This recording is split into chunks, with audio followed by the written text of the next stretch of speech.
মঙ্গলবার দুবাইয়ে অনুষ্ঠিত আইপিএল অকশনে মিচেল স্টার্কের জন্য টাকার হাড়ি উপুড় করে দিয়েছিল Kolkata Knight Riders. KKR franchise স্টার্ককে 24.75 কোটি টাকার রেকর্ড মূল্যে টিমে নিয়েছে। মেন্টর গৌতম গম্ভীরের টিমের এই সিদ্ধান্তকে সঠিক সিদ্ধান্ত বলেই মনে করছেন প্রচুর। সেই সঙ্গে জানিয়েছেন এবারের কলকাতা নাইট রাইডার্সের টিমের এক্স ফ্যাক্টরকে, গম্ভীর নিজে মুখে স্বীকার করেছেন সে কথা যে আইপিএল 2024-এ কেকেআরের এক্স ফ্যাক্টর প্লেয়ার কে হবে।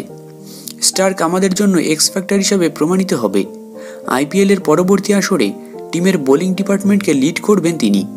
কলকাতার প্রাক্তন ক্যাপ্টেন গম্ভীর এমনটাই কিন্তু বলেছেন। আরও বলেছেন যে স্টার্ক একজন এক্স ফ্যাক্টর, এতে কোনো সন্দেহ নেই।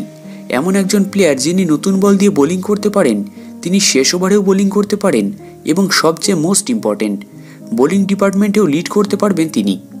আমাদের সব ইয়াংস্টার বোলাররাই খুবই ট্যালেন্টেড এবং মাঠে তাদের সাহায্য করার জন্য অবশ্যই কাউকে দরকার। মিচেল স্টার্ক এই সমস্ত ভূমিকা পালন করতে পারবেন দক্ষতার সঙ্গে। গম্ভীর বলেন, এমন একজনকেই আমাদের দরকার ছিল। কেকেআরকে দুবার আইপিএল শিরোপা জেতানো গম্ভীর বলেছেন, আমাদের বোলিং লাইন আপকে অনেক গভীরতা রয়েছে আমাদের বোলিং ডিপার্টমেন্টে। আমরা সবসময় একটি শক্তিশালী বোলিং আক্রমণ চেয়েছিলাম এবং এখন মুজিবুর রহমান, গাস অ্যাটকিনসন, সুনীল নারিন, বরুণ চক্রবর্তী এবং মিচেল স্টার্কের সৌজন্যে আমাদের স্কোয়াডে অনেক বিকল্প রয়েছে।